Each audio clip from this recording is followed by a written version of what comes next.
in MSC. It was always banned from him in each and every single match. But the Kaja is going to be the choice this time around. It is a lot stronger. But now we're going to see here, coming in from Echo, the next pick, Fredrin. So they want to secure a really good flex pick as well. Not really sure just yet where this Fredrin is going to go. Yeah, so far, based on what we've seen in the pattern of day 1 and day 2, most Fredrins do go into the jungle just so that you can have your presence and at the very least be the shield for the rest of your team. But I think Echo, the fact that they're banning out the Lapu Lapu, they want to protect their backline as much as they can to ensure that nobody really gets in too deep on this carry. Yeah, because, you know, you've already got obstacles in front of you. But that also makes me wonder, is the Fredrin jungle, right? Or is it going to be thrown in the XP lane? Now, with that Lapu Lapu ban, maybe they want to come in with a different matchup, right, for Fredrin if they park him there. Because like you said, if he is in the jungle, sometimes you really have to play around that, right? Now, Fredrin takes a lot of damage, but it's also sometimes you have to put yourself in a not so favorable position to get those knockups, the taunts off. And how often really do you see that Prazer's Wrath pick up a kill? When it does happen, it's awesome, right? Yeah. But it's still something that's difficult to pull off in the right moment. That's actually a really good point here, because when we look at Rrq, the fact is that their composition generally wants to limit what Echo plays around, right? Oh, you're looking for an engagement? We're going to shut it down. Pick one of you off and then look for the all-in at the end of the day. The Lolita gets banned out, and finally, the Hayabusa coming in from Echo. Yeah, they're starting to limit any options for Albert here. What is he going to be picking up? But the crazy thing about Albert now is previously he was really known for those assassin types, but he's also evolved in case he wants to onto those tank or even fighters in the jungler. So with this much CC from the Eve, do you think he could pick up someone like the Martis? Honestly, I think it would be really, really disrespectful if he locks in Lancelot and plays Call TZ skin and wins this game. Oh, I'd like Think that. about that for I'd a like moment. that. That would be ridiculous if he pulls that off. A bit upsetting, of course, but the Yu's are going to be locked in. So I think that gives us our answer where the Fredrin's going, right? Fredrin jungle.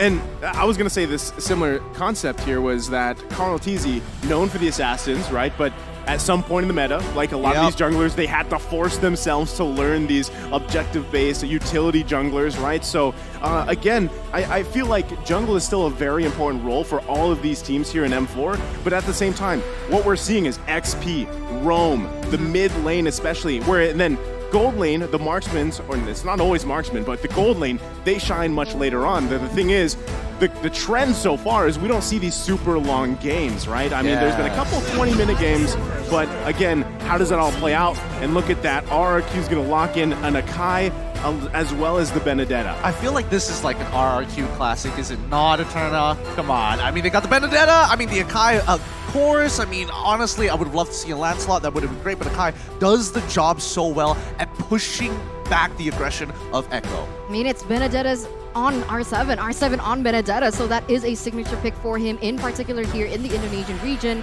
And now, what is Echo gonna, sum this up with? Because I really like that Yuzong pick initially, taking it away from Rrq to choose because they had a really strong backline in that heave.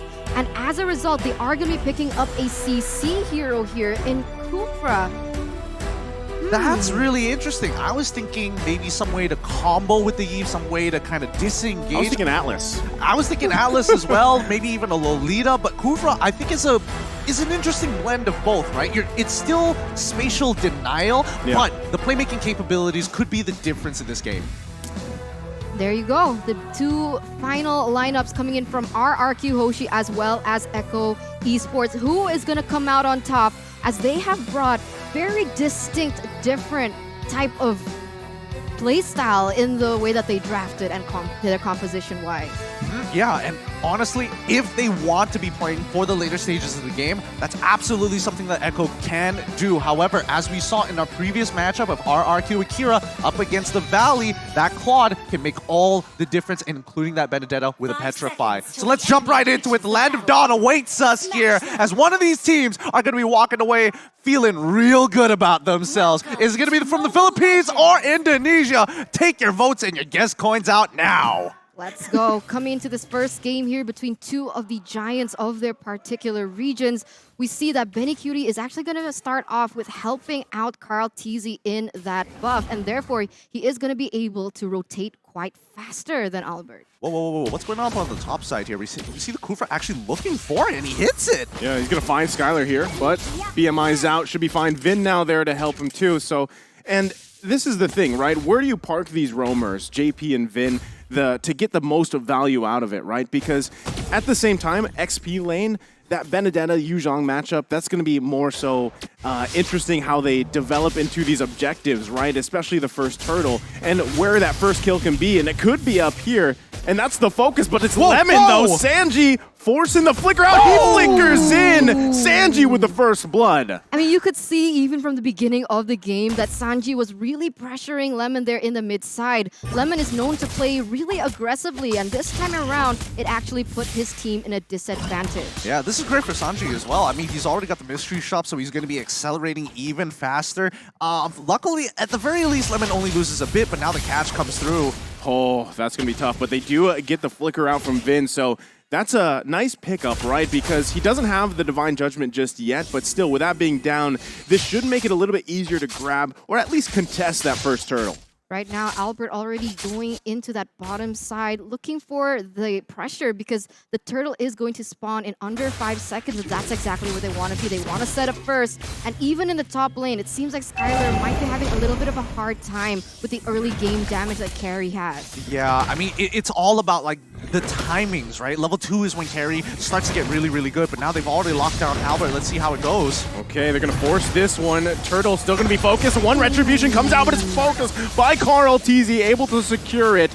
And now they're still going to be focusing on the target as Albert falls here. So it's a turtle and a kill for Rrq. 100% worth it for Rrq there. I think Rrq Hoshi, they went a little bit too aggressive. They did set up first, but unfortunately, at least they couldn't have gotten a trade because Albert missed his Retribution.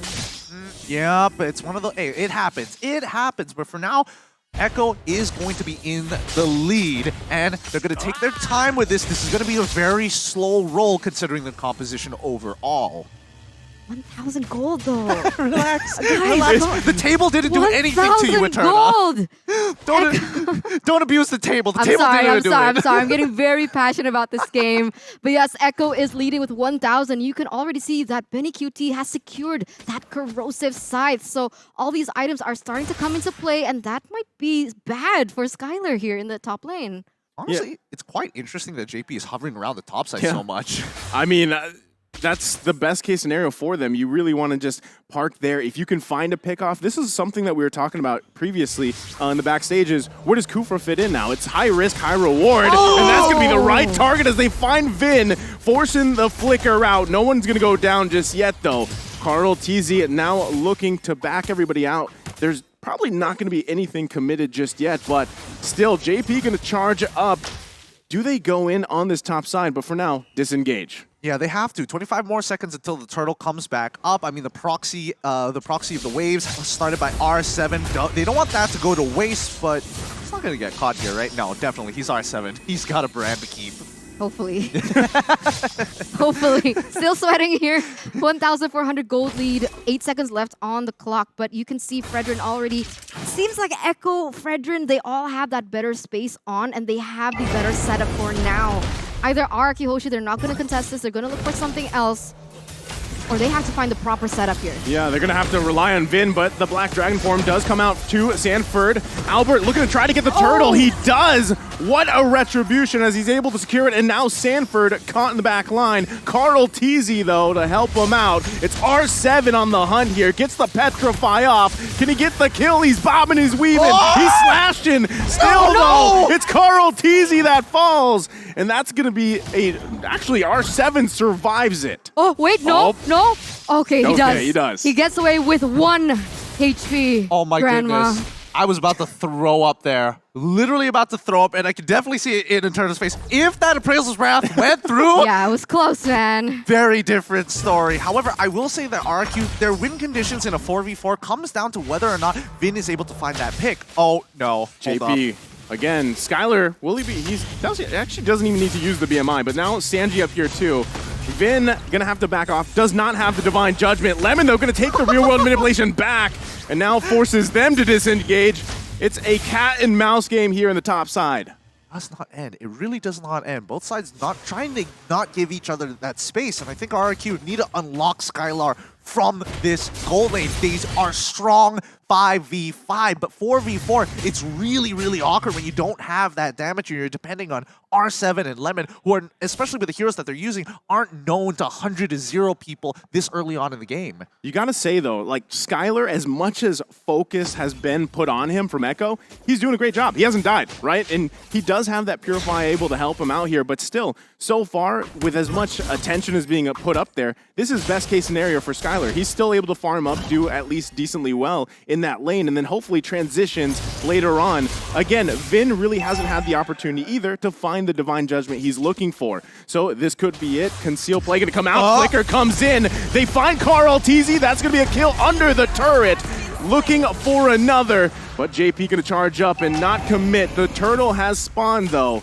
So now does Rrq look to take the turtle here with Rrq down. Doesn't seem like they want to. They have a man advantage though, so it should favor them in particular. But look at Benny Cutie. He is so focused on those objectives. He's gonna get a tower on the top side. But oh my god, Albert! They're gonna find Albert here. Quite a few combinations coming out. Albert gonna fall, but look at the damage from the Electo. Final blow! R7 gets Sanford. It's Skylar that grabs the kill.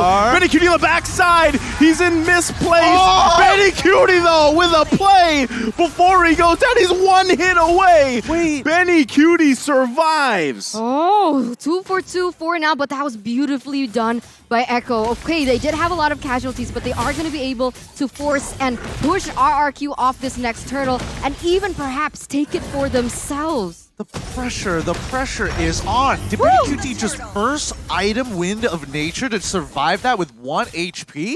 We're gonna have to check the items in a little bit. There's just so much action happening across the map. It's hard to keep up with it this time. I mean, there you go. Items. Oh my goodness. Wait, having a look. He has it. Yeah, he has it. Second item already gone, yeah. but he had the corrosive side, which is actually really important here because if he did not have that corrosive side, Skylar would have easily just walked away from the fight. Man, that is such a clutch moment to have that too, and just the way that all played out. Again, Benny Cutie able to grab that early kill does set him up here, but Skylar still, right? He's managed to grab 2 himself, so those marksmen, those gold lanes are really going to pop off as we get into the further part of the mid to late game here. Oh, I will say that Skylar has a bit of an advantage with the golden staff, but until we see the man, the myth, the legend, Benny QT get one for himself, that's when he's really going to show his stuff here. Oh, Vin is just waiting to see if they can. Both real-world manipulations come down, but look at the damage from Sanji. Able to grab a kill, Lemon falls. Rrq on the backside, though, now on the hunt for Skylar. Pokes him a little bit, but not able to commit. The taunt's there. Vince could be in trouble here. JP, he's actually gonna survive, so doesn't have that follow-up they needed there. No. 2 of the members from Rrq Hoshi, they weren't focused on that. They were trying to get objectives in the top and the mid lane, but now Rrq Albert, he could be in trouble as Echo once again getting another tower in that bottom side. Again, the slow roll, this is what I was talking about. As soon as Echo was able to actually get that lead, they're going to slowly start bleeding Rrq out until they have no more resources left. And it's going to be highly dependent on Skylar to try and get to that game. But the later stages, yeah, look at this. R7, again, I'm not even worried. Look at the Classic just going at it. An absolute OG. Naturally, with his own mechanics, gets out of the situation. But yes, Echo is playing for late, and that's where we have to keep our eyes out for. But even then, Sanji's already popping off with that damage. I mean, he doesn't even have any damage items per se, right? He has the frozen, the Ice Queen wand, and he also has the Enchanted Talisman, so more cooldown, more to utility. But even then, the damage already felt, and even Lemon was taken out before that. So very well played by Echo in terms of that team fight, as now both teams are going to start centering and focusing on the next objective, and that is going to be the First Lord. Well, I don't want to be that guy that said, you know, Lemon's taking all that damage and died, but that was kind of on him for the most part. Well, I mean, either way, both teams here in a good position for this First Lord. I think it's just going to be juggled around a little bit as both teams do the Lord dance, as we've seen many times before. But still, there's the golden staff pickup for Benny Cutie here. So if he can get in that range that he needs to be, this could be a very bad position for Rrq to fight in. I agree. But on the flip side here, we can see R7 already clearing that top side, putting a little bit of pressure as here JP misses his ult. JP's gonna miss that, but Albert poked a little bit here. Black Dragon form gonna come. Who does secure the Lord? It's gonna be Rrq with the Retribution. But on the backside they go. Electro final blow. It's R7 that falls. Benny Cutie though, and Sanji. 2 down for Rrq. Rrq still in the chase to push him out. And now the eyes are set on the tier 1. It looks tough here. I mean, the fact is, Echo is playing as a 5-man unit. Rrq just one man, just a little bit late to the party, and even Skylar just struggling to find the opening to get into that middle, get into the middle of the fight. So they're just cutting their losses for now. Oh my god, the pressure coming in from Echo. Now they're focusing on the mid side. They're trying to clear the waves as fast as they can because they have a Lord to cover here on the bottom side. Rrq gonna take away that red buff as well. This is looking quite chaotic for Rrq. Oh, Albert gonna get caught here in a bad position. He's gonna heavy spin, try to get out of there, pushing Rrq into the turret, able to grab a kill himself. Albert with a pickup. They lose that turret though. Does Echo press this situation here? JP gonna jump in, finding Albert. Rear world manipulation gonna come down from Lemon, forcing Echo back a little bit here. Black Dragon form committed. It's Albert 1 hit away as he goes down from Benny Cutie. No Lemon way. falls too. JP into the deep of the base, but R7 with a massive play. Electro final blow committed as 3 fall for Echo. Oh my god. Oh. What was that sound, Gideon? What a I mean, there's just so many moments. Gideon It sound. is still. Sorry, it's just the ad-libs at this point. But like Benny QT, when you see somebody get to that level of attack speed, you don't get to see people survive it that often. No. I mean, just look at this. Albert, he dies. You're expecting that. Lemon dashes one time forward, takes 12 auto attacks and dies instantly. And look at this, Vin also taking so much damage, but this is the masterpiece. R7 able to deal out so much damage there in the bot side, and even buy enough time for Rrq Hoshi to kind of recalibrate themselves into this next part. But we're going to take a little look into the items first. Looking at R7 right now, he's currently 3 items, and I think he's building into a Malefic Roar for his 4th. Looking at Skylar, he's in a good position with 3 items in and of itself, but if we're looking at supports, that's the big difference here, because with the supports, they're building as tanky as possible, but Immortality makes all the difference for a Kufra. Yeah, I mean, I gotta say, the question about Kufra, you know, where does he fit so far? Because he's kind of, in a way, that hero has fallen off a little bit. But so far, JP's doing an amazing job at really finding the setups that he needs to, utilizing the Kufra here. Especially, I mean, with Sanji setting up those perfect real-world manipulations so far, Lemon's doing it too. But the thing is, I haven't seen Vin just yet exactly find the mark he does. He has the 7 assists. He's finding targets. But if he can cancel out Sanji, that's going to be a huge play for Rrq. Okay, that's a good disengage. Nobody is going to, bite the bullet for now. And I think Rrq also understands, like, yeah, we're slightly behind, but it's not the end of the world. Sure, you want to have Lord? Fine, we can defend against it. Their high ground should be enough for this. They don't have the real one manipulation, but a flicker comes out. The blazing duet from Skylar, but Vin could be in a bad position. R7, though, keep an eye on him. Looking for an angle here. Electro final blow with the Petrify going to come out. He gets canceled a little bit here. Sanford still up. R7 gonna fall to Sanji, and he's still going as Lemon gonna be the next target, able to survive, but they might chase him down. He's slowed with the flicker in from Sanji to clean up. My god, 3-for-0 trade. Echo gets the Lord. This couldn't be a worst game for Rrq Hoshi at this point. You saw that R7 was trying to do his best. The way that he does it, right? That's so signature R7. Which, whatever hero he chooses, whether it be the Benedetta, the Cho, he tries to looking for that flank, but unfortunately the follow-up damage from the other members are not there. And here we go, the siege from Echo. Gonna be a full force siege here from Echo here. One more turret to go up on the top side. They've got to handle this Lord. Echo setting their sights on the bottom side. Rrq already handling that wave. Can Rrq defend here and keep in this game? Echo now full force bottom side. Sanford comes in with the Black Dragon form. Rrq looking for any angle, but Echo calls the back signal. Value.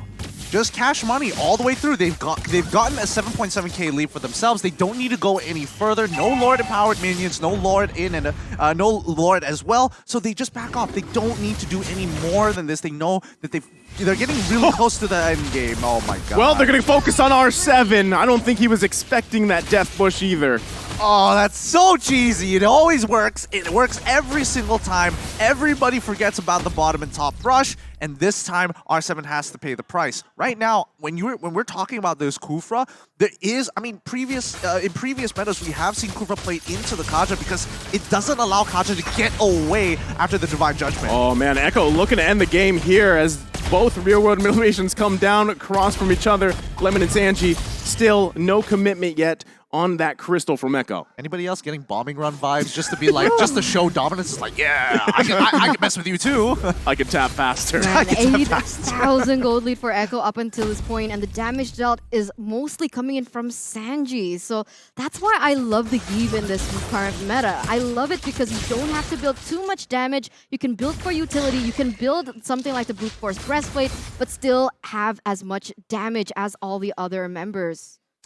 Well, I mean, it depends on the person. I'm more of a Farsa kind of guy. Oh, Yeah, okay. I like both, but you know, Gord #1. But going back to it, did you see the discrepancy on the damage dealt? Right, typically when you see that Valentina picked up against a Eve, you kind of expect them to be in the same ballpark, but it was a huge difference. And that's just the fact that Lemon hasn't been able to get in range to even take that ultimate or use it the way he wants to. And that is also a big part because of the fact that they have Sanford, right? Yeah. That was a problem. They picked up Sanford, so even if the Valentina wanted to take the real-world manipulation, it could be a little bit more difficult because of the damage input that he's taking from Sanford himself. And on that note as well, that's the thing about Lemon, dude. That's what caught me a little bit surprised because Lemon's great when he gets it. He's like a double-edged sword for Rrq.